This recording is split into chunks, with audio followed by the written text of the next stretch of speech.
on video. So, okay, so you see that I'm doing the ideal thing, like having the gloves, wearing the safety glasses. Wearing the gloves actually, I think, is going to be something essential. So your hand is always going to be clean, thoroughly again to wash it after you finish. So let's start once again. After we remind you about the safety induction, we're going to go back to fast review about what we've done in the few past weeks. Now we are in week number 5. Have you checked the material we uploaded on the canvas? The model material? We were talking about machining processes. Now let's start the thing step by step. We said that the first step in the manufacturing is to get the material to do the manufacturing. Let's start to talk about the iron. We get the iron from the mining, and it's going to be in the form of usually an ore. Again, to prepare the ore, we do the melting of that ore in a place called the foundry, the mill actually, steel mill. Melt the metal, we start to do the casting process to have a bulky shape materials like the blocks, the plates, the rods, and then we start to do an excellent machining on that. So the casting is very simple. We just heat up the metal to a certain temperature, and then we are going to increase the heat further to reach something called the pouring temperature. Then we start to do the continuous processes to have the shape. Of course, in the mill, steel mill is going to be different from the shaping of the bar by the casting, like this one. In this case, we're going to have a mold, which is going to be closed, small size, and we're going to fill with the cavity, fill the cavity with the molten metal to have the part ready. And then we need to do an extra processes on that. Now let's think about the product, and let's go about the steps of having the example, the crankshaft in your car engine. You know what the crankshaft is? Okay, we have actually an example out there. I'm going to show it to you later. So what we are going to have is a mold. We're going to fill with the molten metal to have the shape of the crankshaft, the outline of the crankshaft. Is that going to be enough just to cast the part and put in the car to make it work? Now why? First, because the property of the material in the casting is not going to be strong enough like the one we had after the forging. The forging is going to do a process which is called the strain hardening plus the shaping process. Now let's talk about the strain hardening before we go further to explain to you why we need to do the strain hardening, why we need to do the forging. It's not about the shaping process only, but also it's going to be modifying the strength of the material we are working at. If you ever tried before to squeeze a rubber, you know the rubber, we use it as the razor. So what's happening, when we add the force at the beginning, it's going to be soft. Then you're going to reach a certain stage, it's going to be hard. So what's happened here? When the particles close to each other, we close all the gap, there will be no space to push it further. That's what happened in the case of the forging. We increase the strength of the material by compress it down. That's what we call the strain hardening. Strain hardening, or the forging in general, or the metal deformation processes in general, require forces to do that. We said that the force and the shear is almost the same. The shear is something like the pressure, the stress is something like the pressure, the force over the area. So I'm going to compress this part to this size. I need force to do that. This force is defined by an equation called, we talked about that in the lecture last week, deformation processes, the flow stress. The flow stress. So once again, just remind you what's happened, just in case if you forgot about that, we have something called the stress-strain diagram. We said by changing the strain, changing the dimension of the part, the stress is going to be required to do this operation. According to the stress-strain diagram, we're going to have two zones. The first one is going to be the elastic zone, and the elastic zone, every deformation you're going to add to the material is going to be temporarily, and it's going to be relieved back to the original shape when you remove the force to exert on it. Like what I have, for example, with this roll, if I try to bend it and leave it, it will go back to the same position because now I'm on the elastic zone. If I go to add more force to do the bending, it's going to be deformed permanently because the force has been applied, that the stress we add is going to go above the point which is called the yield stress. Adding more force, you are going to have the final deformation shape required. So the value for the y, F, which is the flow stress, is going to be equal to the K multiplied by the strain value up to power n. The K and the n are a parameter for the material. Different materials have different value for the K and the n. The K value for the aluminium is less than the cast iron. The cast iron is less than the steel. The steel is less than the titanium, and so on. Now, you can see that this K value parameter and the N value parameters are going to increase the stress if they are going to be increased. Even in the case of the constant value for the K and the N, whenever you're going to add the force to cause the deformation, you're going to require higher force each time you're going to compress it down. To overcome this problem, they're heating up the metal while the deformation. This answers your question why the blacksmith heating up the part before they're going to do the forging. This process is going to soften the metal because the property is going to be changed. The K and the N value will drop down. Thus, the curve we have in the plastic zone is going to go down until it's going to be flattened if we are going to have the fully plastic deformation state. So we're forging the part, we give it strength when it's heat. I think that some of the video I shared with you last week show you the process of making the forging process for the crankshaft, and then we are going to have the acquired good dimension for the part. Now, is that going to be enough to use the crankshaft directly in your car?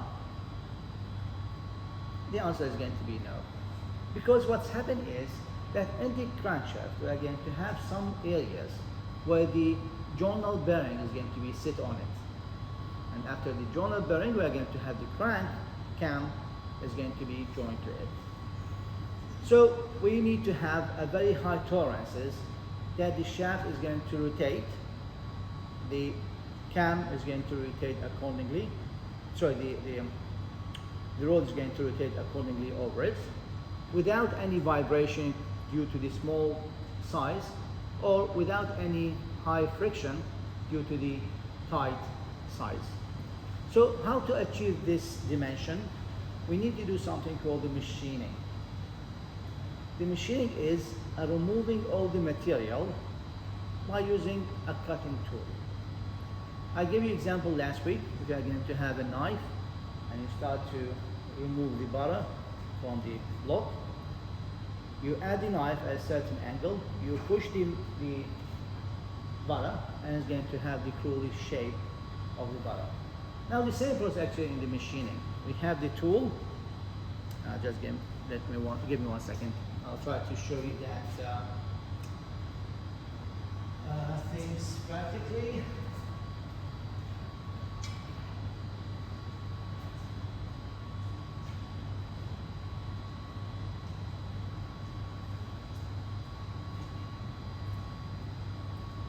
So we have a tool that's going to have a sharp edge. And simply, if I'm going to force it at a certain depth inside the part, and I'm going to add a linear motion, I will cause the formation of something called the chip. If you don't like this noise, just close your ear. So I just pushed the cutting tool against the part, and I force something here called a chip.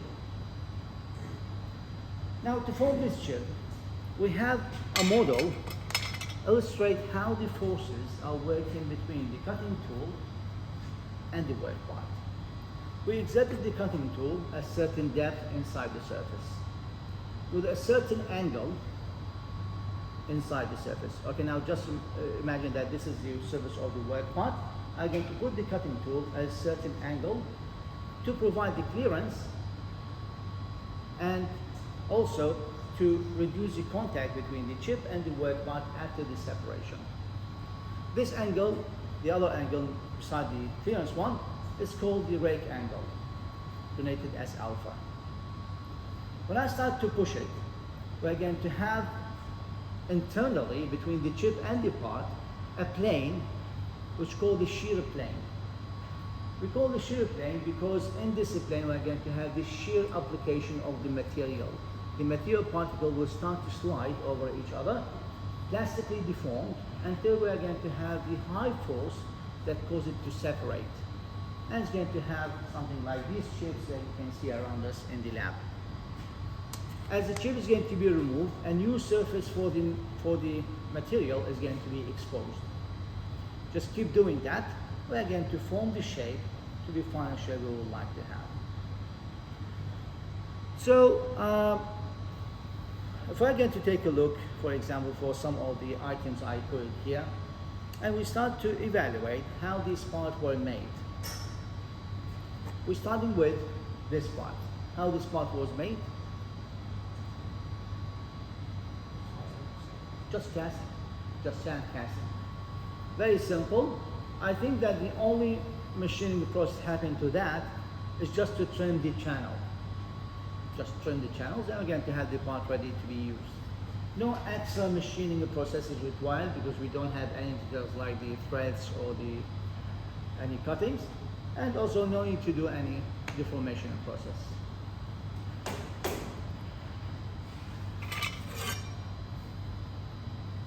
That part. Now let's take a look on this side first. The thickness of this part is 4 millimeters. So I can classify it as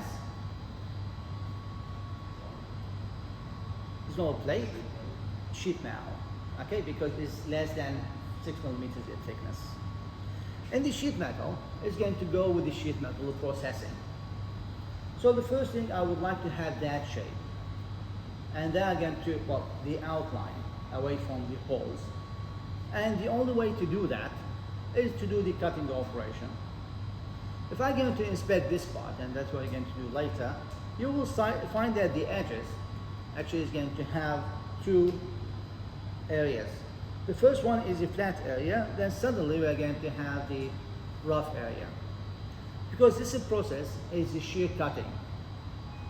In the shear cutting, if you don't remember how it's happened, it's something like when you use the scissor, we're going to have the mold, we're going to have the die, we're going to have the plate.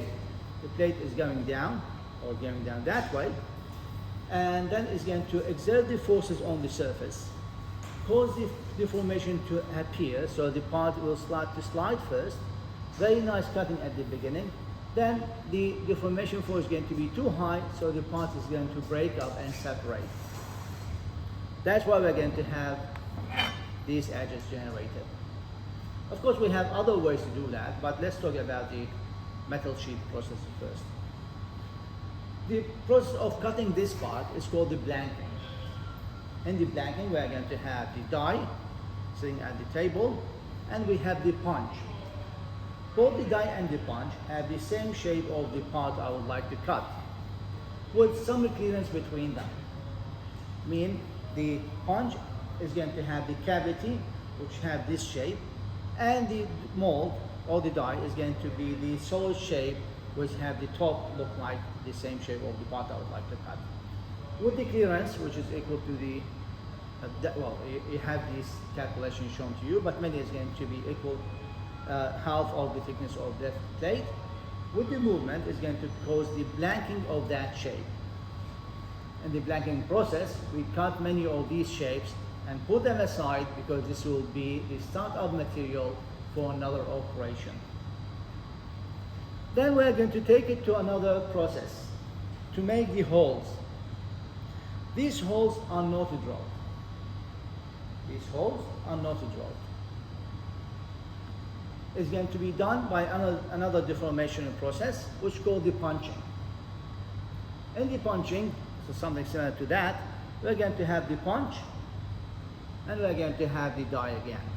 Die is going to be an opening, and the punch is going to be a cylindrical shape if I would like to have a cylindrical hole.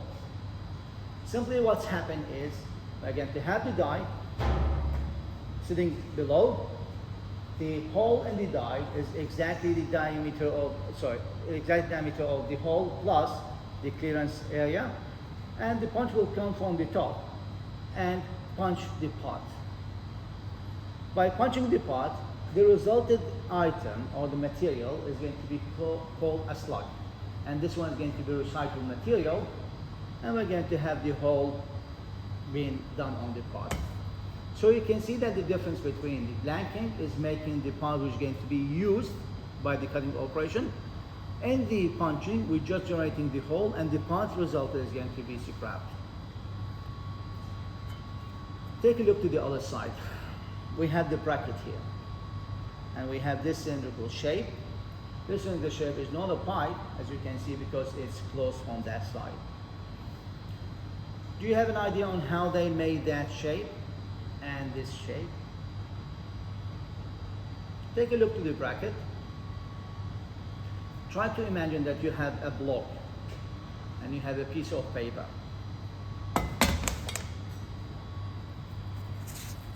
It's not mine, but I'm going to borrow a paper. That's a die. Put the paper, force it to take the shape of my finger. This process is called the stamping. Again, we're going to have the die, and we're going to have the die with two halves, and it's going to compress it over the die and make it have the shape of the die required.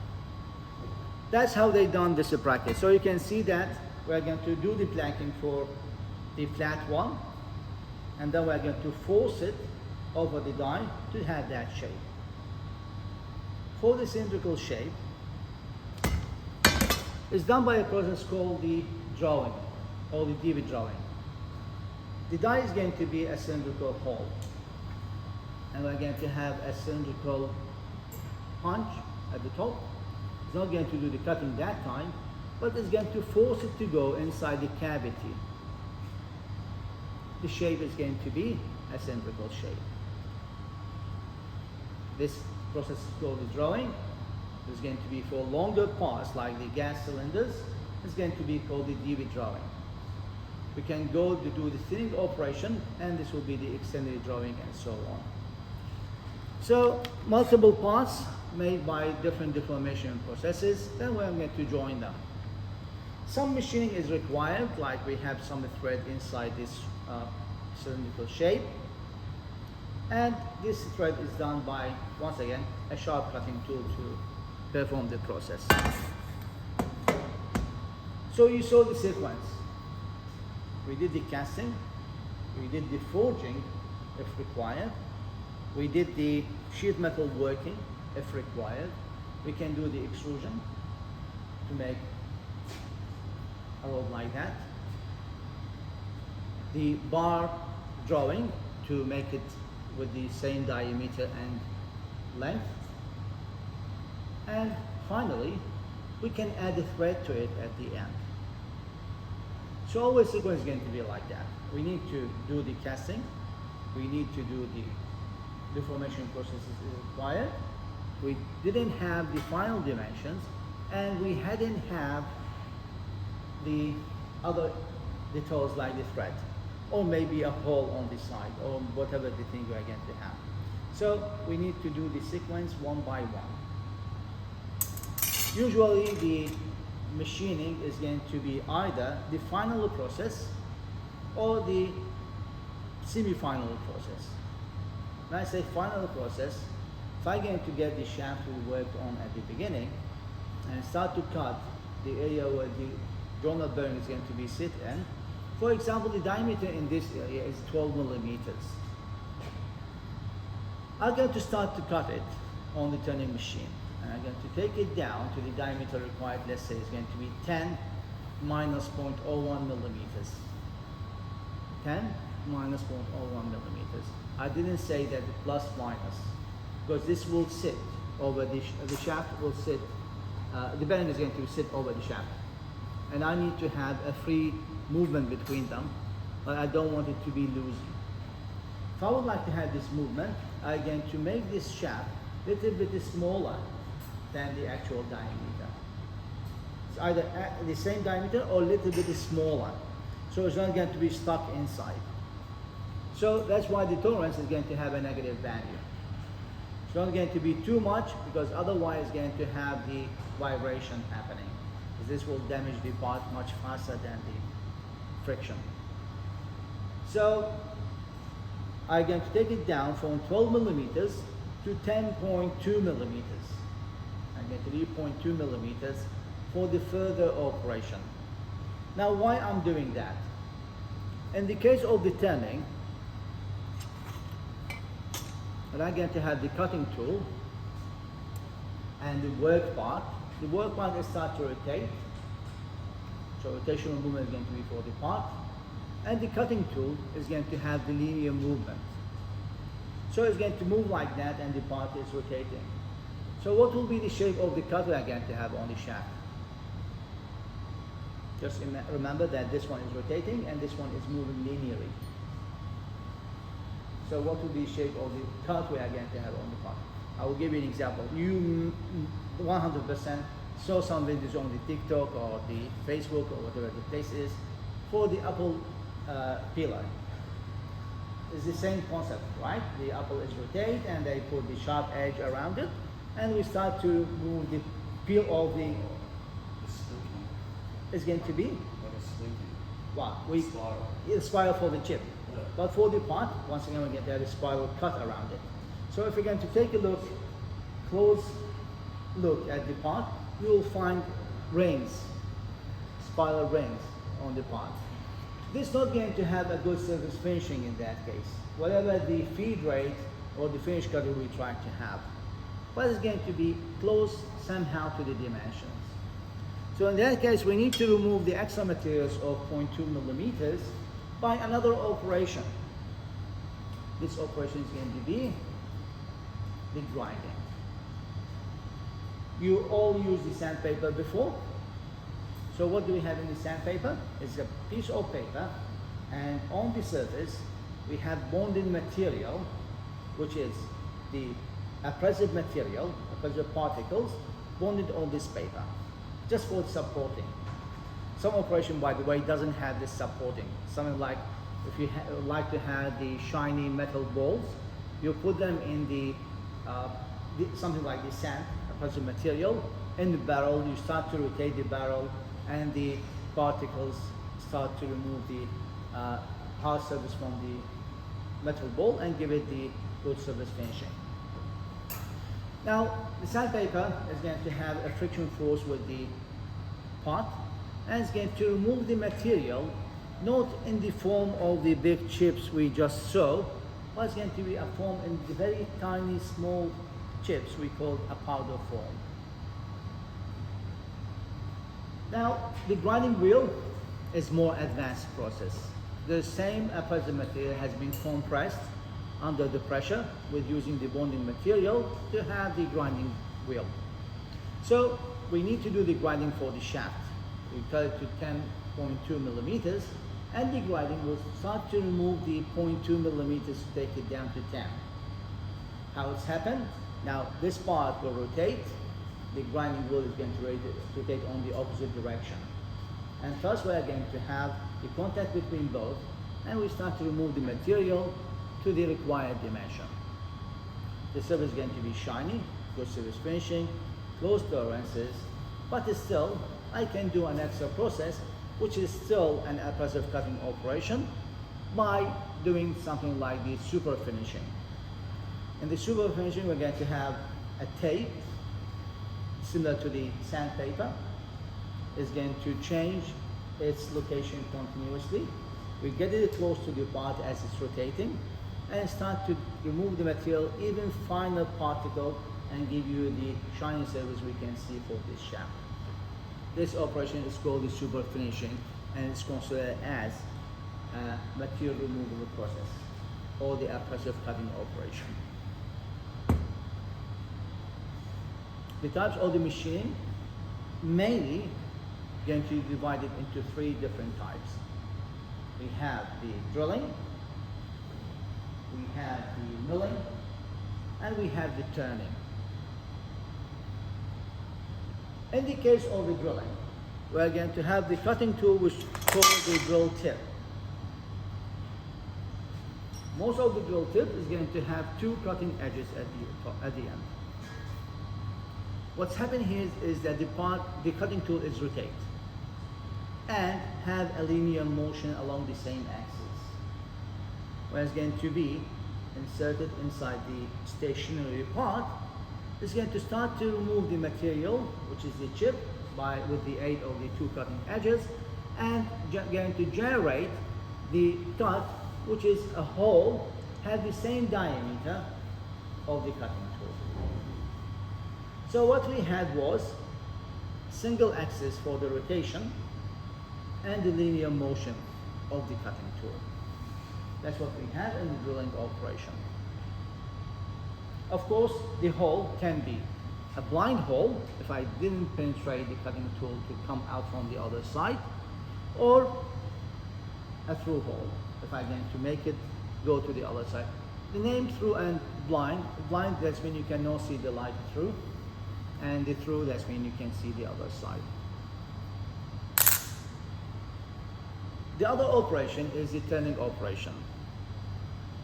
In the turning operation, the part is going to have the rotational motion. It's going to be held on the spindle. The spindle will rotate, and the cutting tool is going to perform the linear motion. With the linear motion and the rotational motion, we set the depth of the cut, and we start to feed the cutting tool linearly along the part, along the same axis of the rotation. The axis of the rotation is going to be the z-axis. That's what we have in all the cutting machines. The movement of the cutting tool is going to be along the z-axis. But the depth of the cut, which is another linear motion, is going to be along the x-axis. So with these two movements, we are going to have the cutting tool inserted inside the work part with the depth of the cut D, and it starts to remove the material in the form of chip. By removing the chip, we are going to have the semi-final dimensions of the part. Once again, the cutting operation is going to be divided to a rough cutting, which mainly going to remove the material at higher rate without consideration of what will be the quality of the cut. And the other type of the cut is called the finishing cut.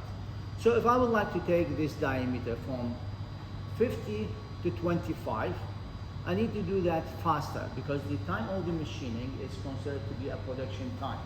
You pay money for that. So I can start to remove the material by adding the cutting tool inside the work by 2 or 3 millimeters each time. 2 millimeters from one side mean how much reduction in diameter I'm going to have. Okay, just remember this circle shape. I insert this one by 3 millimeters here. I insert by 3 millimeters, 6, right? Because I'm reducing 3 millimeters from each side. So each time I'm going to go as a 3, 3, 3, and I'm going to leave 2 extra millimeters at the end, and I'm going to remove that by the finishing operation. In the finishing operation, the maximum depth of the cut I inserted the cutting tool inside the work part is going to be 1 to 1.5 millimeters. Usually it's going to take 1 to maximum 2 passes to take it down to the final dimension. Now, the depth of the cut is one of the parameters, but the feed rate, the linear motion, and the rotation also play a role here. Usually in the rough cutting, the rotation of the part is going to be slow, and the feed rate is going to be fast. I don't care about the surface roughness, it's going to be a spiral. In the case of the finished cut, the feed rate is going to be slow, and the RPM value is going to be high.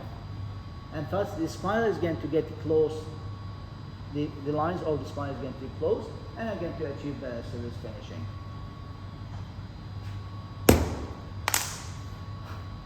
how to work on non-rotational parts. And I would like to get a plane surface at least. The milling operation will do the job. In the milling operation, mainly it can work on flat surfaces. Still, it can make a profile cuts. The machine is something similar to that. This one is a vertical axis milling machine. So you can see that we're going to have the first axis, which is the axis of rotation, the z-axis, and this will provide the rotational movement for the cutting tool. The part will be sitting on a table, and this table can move forward, backward, inside and outside.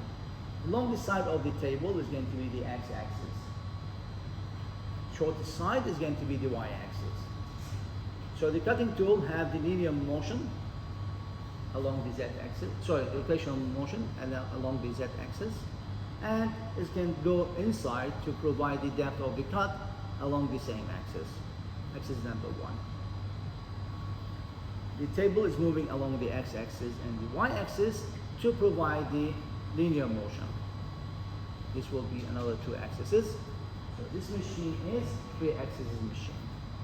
The drilling was 1-axis machine. And the turning was 2-axis machine. Now the other difference between distinguish between the machines is that in the drilling we have 2 cutting edges. In the turning, a single tip cutting tool, 1 single cutting edge. In the case of the milling, I can have multiple teeth cutting tools. This one has 4. It can go up to 20. Different cutting tools, by the way. Some of the cutting tools just look like the drilling tip, but it's going to have a flat end. It can cut, in the case of the milling machine, from the face to do the face milling, or from the side to do something called the peripheral cut. So this is just for the face milling. This one cannot cut from the side. So this one is going to be just for the face milling operations.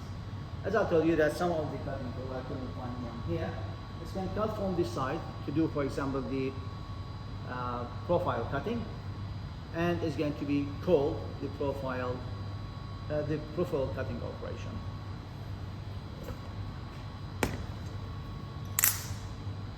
How this block was made. Just try to analyze that with the knowledge you learned, the revision we had, and the engineering thinking. We inspected this part earlier in which session?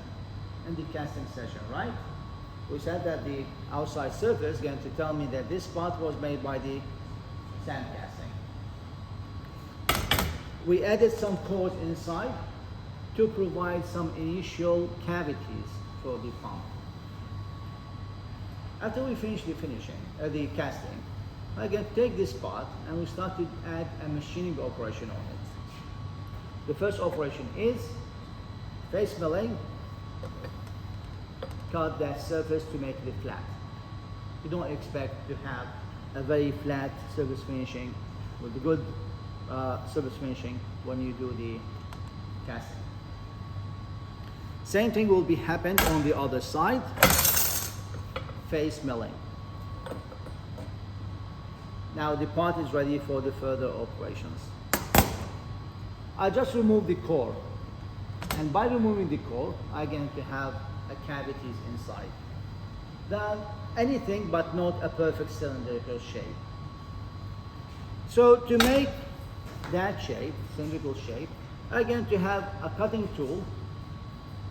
It can be a single tip cutting tool.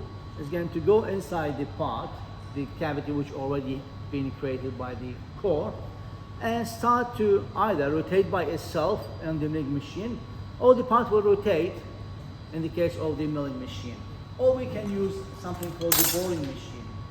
In the boring machine, the cutting tool will rotate in this way. The center is going to be here. It's going to keep rotating inside the cavity and start to expand the movement to enlarge the diameter of the hole. This is a process that's called the boring operation.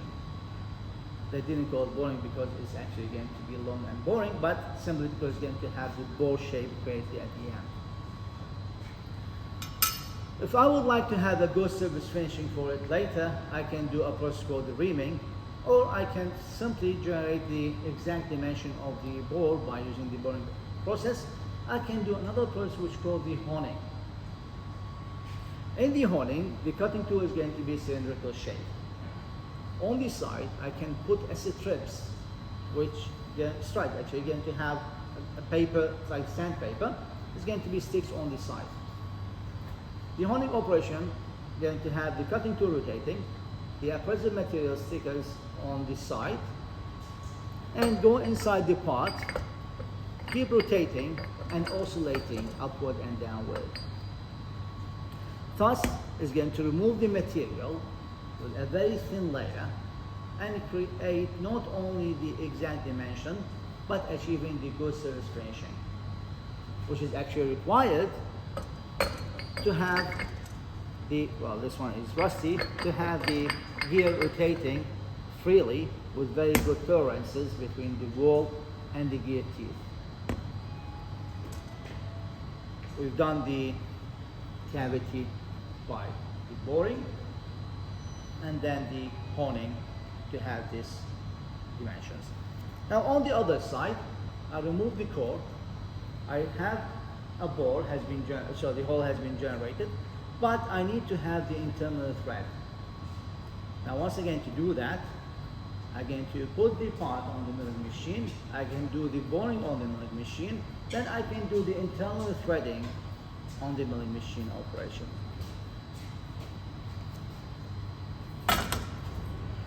Because most of the operation done on the, so the reason why most of the operation done on the boring machine or the milling machine is because this part cannot be rotated. So this one is non-rotational part. It's not like, for example, the pulley. If I get to put it on the chuck, start to rotate it, there will be no problem because the shape is symmetrical. This was not symmetrical. So it cannot be rotated, so I can use it with the machine that the cutting tool is going to rotate and have the linear motion. Other operations also need to be done. I have 6 holes here. Can you see these 6 holes? And it's going to have internal thread. I can have also 2 holes here, 1 and 2, which only going to be a hole with very high precision diameters. So I can put a cylindrical part in it with fitted press. And I can remove it and put it on the other side with not too much fit press. It's going to give us some tolerances. So how these holes were made? 2 different procedures. The first one, which they're going to have the thread inside, we do the process of the drilling first. Then we're using another cutting tool which have the geometry of the thread to do a process called the tapping. Drilling and the tapping to have the internal thread inside the hole. Just get this one, it's been done by deformation processes. That means we spend energy on that. Be environmentally friendly. Okay, and we have another hole here. We said it's going to have very close tolerances. In that case, this process is going to be done by the drilling again, but to have the good surface finishing internally with very high precision for the dimension and accurate dimension and tolerances, we do a process called the reaming. In the reaming, the cutting tool edges is not going to be horizontal like that, it's going to be vertical one. When it's going to be moving, it's going to sheave the inside diameter, removing a little amount of the material to give it the exact dimension. Now, what will be the case for the shaft? How do you think that we made this shaft?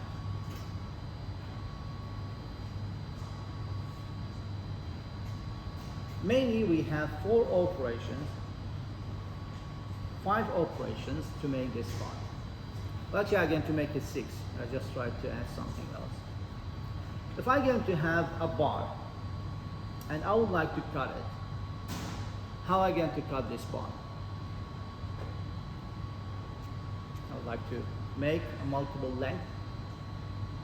So I can put it on the turning machine and start to do the machining. Like what we did with the pipes, we can use the cold saw to do this process, right? Now, the problem with the cold saw is it cannot cut such bar. It's going to be quite hard. So actually there's another operation I can talk about. Well, actually if you watch the video you will see it. We can use something called the friction sewing. In the friction sewing, the cutting tool actually is a disc shape, very high speed, going to generate a friction, high temperature, soften the part, and thus it can go inside and do the cutting. I tried last year, last year one of the students has a project and he asked for my help. We brought him to this lab. We tried to cut a stainless steel bar by using this sewing machine. It didn't work. So the alternative is I took him to the grinding machine and we start to insert the shaft gradually until we lessen the length by 2 centimeters. Actually, it was a long process. Still, it did the job. So once again, if I would like to make this shape, I would first check what is the length of it. If the length for this one is going to be 202 millimeters, for example, the stock I'm going to cut is going to be 206. I'm going to add 2 millimeters from each side. Now I have the cylindrical shape and I would like to make the different geometries. I will need to hold the part on the milling machine, on the turning machine. And I start to rotate it and get the cutting tool to shear the diameter from the outside until I get to reach the first diameter, the second diameter. Now actually we have cutting here as well. So you will find that the diameter of the gear here is 57 millimeters. That means the stock we start work on was 60 millimeter at least. So the first process is I just removed 1.5 millimeter from the radius, which is 3 millimeter from the diameter, to make it 57 here. Then I start to remove multiple layers on the second stage. Then I'm going to add another operation here to make the 3 steps shaft. Then I'm going to turn to the other side, repeat the same process here. Just remove the material by the turning operation multiple times to achieve the new surface. I think that the rest, you know it. First, we have here 2 holes.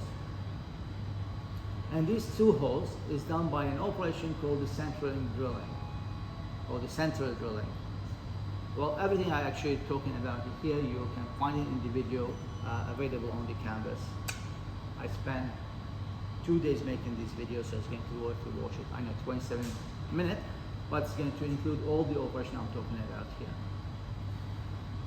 Central drilling, so I can hold the part between centers like the end here. I can put it on something called the indexing tool, something similar to that. The indexing tool is going to be rotated, and I can read how many degree I'm rotating the chuck width.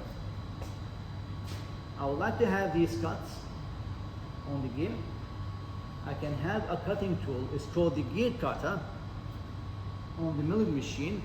This gear cutter is going to be rotating, something like that.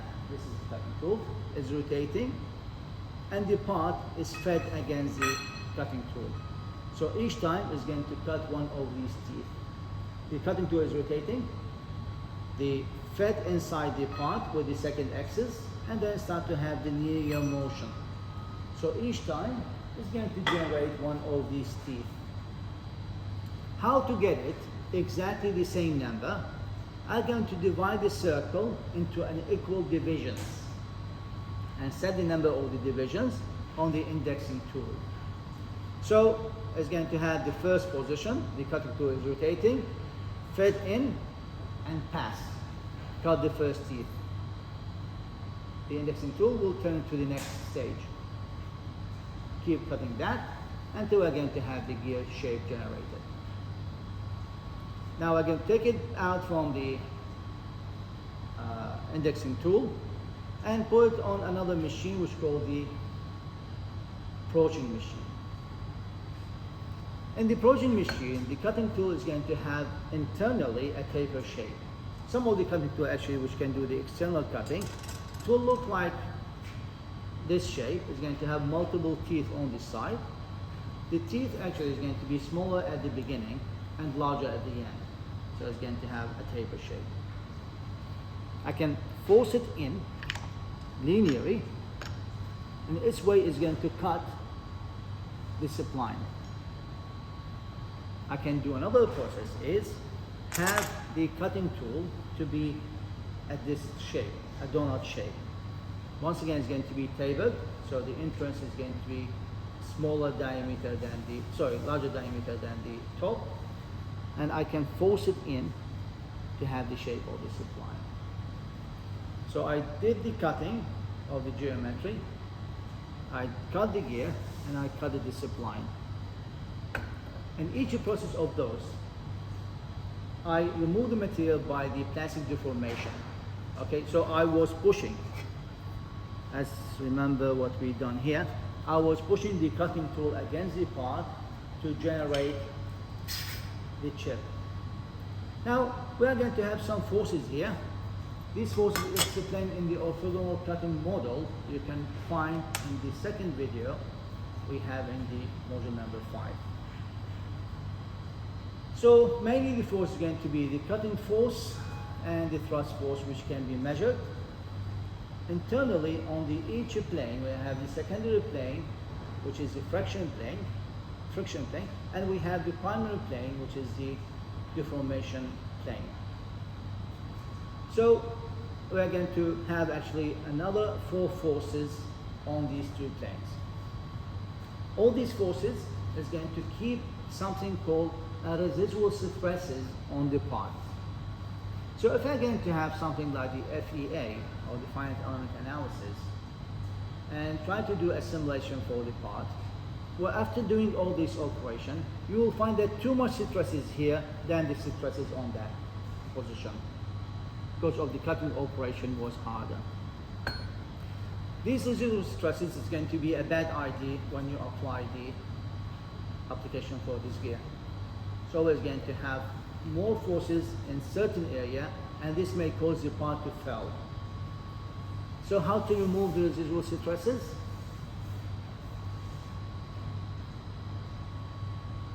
Now that's what happened if we're going to have residual stresses.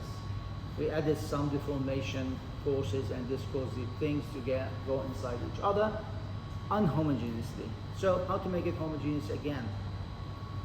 Heat it up and cool it down. So the heat treatment is going to be required to remove the residual stresses.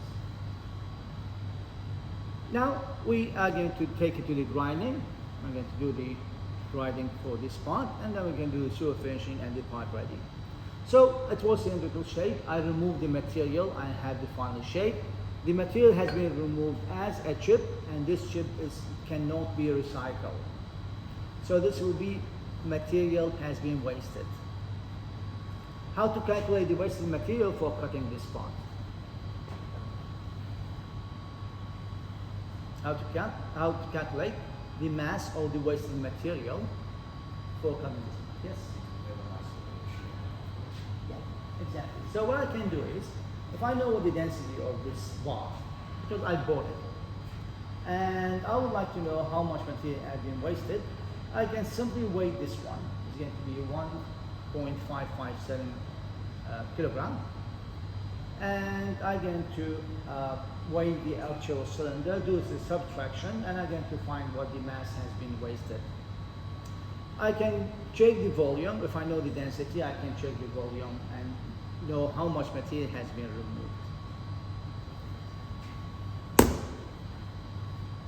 Now, if you go around this lab and try to locate the machining on the parts we have, take some notes and let's come back in 5 minutes to discuss where did you locate a machining process. I don't mean the machine, but I mean for the parts. Do they have any machining process has been done on them or not? I can stop the recording now and come back later to do some work on the hand part.